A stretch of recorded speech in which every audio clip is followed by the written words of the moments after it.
Meantime, the queen went home to her mirror and trembled with rage when she received exactly the same answer as before, and she said, "Snow White shall die if it costs me my life."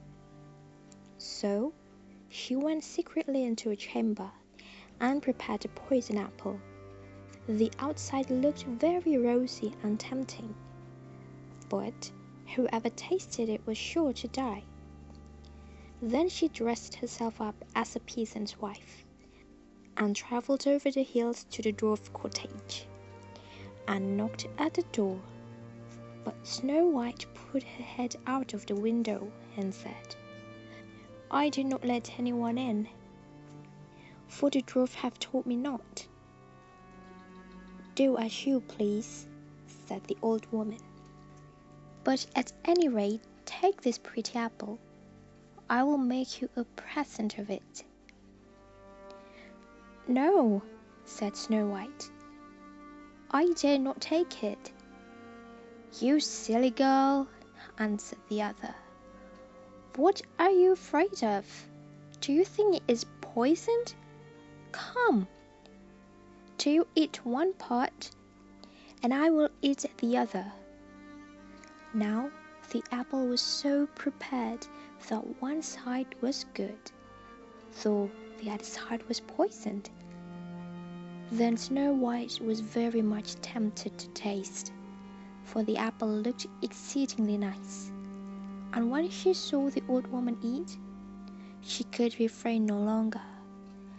But she had scarcely put the piece into her mouth when she fell down dead upon the ground. "This time nothing will save thee," said the queen, and she went home to her mirror, and at last it said, "Thou, queen, art the fairest of all the fair."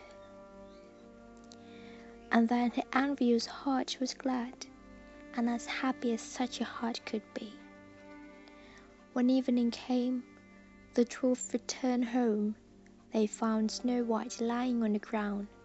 No breath passed her lips, and they were afraid that she was quite dead. They lifted her up and combed her hair and washed her face with wine and water, but all was in vain, for the little girl seemed quite dead. So they laid her down upon a bier, and all 7 watched and bewailed her 3 whole days. And they proposed to bury her, but her cheeks were still rosy, and her face looked just as it did while she was alive. So they said, "We will never bury her in the cold ground." And they made a coffin of glass so that they might still look at her, and wrote her name upon it in golden letters, and that she was a king's daughter. And the coffin was placed upon the hill, and one of the dwarfs always sat by it and watched. And the birds of the air came too, and bemoaned Snow White. First of all came an owl, and then a raven, but at last came a dove. And thus Snow White lay for a long, long time, and still only looked as though she were asleep. For she was even now as white as snow, and as red as blood, and as black as ebony. At last a prince came and called at the dwarf's house, and he saw Snow White, and read what was written in golden letters. Then he offered the dwarfs money, and earnestly prayed them to let him take her away. But they said, "We will not part with her for all the gold in the world." At last, however, they had pity on him, and gave him the coffin. But at the moment he lifted it up to carry it home with him, the piece of apple fell from between her lips, and Snow White awoke and said, "Where am I?" And the prince answered, "Thou art safe with me." Then he told her all that had happened, and said, I love you better than all the world. Come with me to my father's palace, and you shall be my wife." And Snow White consented, and went home with the prince, and everything was prepared with great pomp and splendor for the wedding.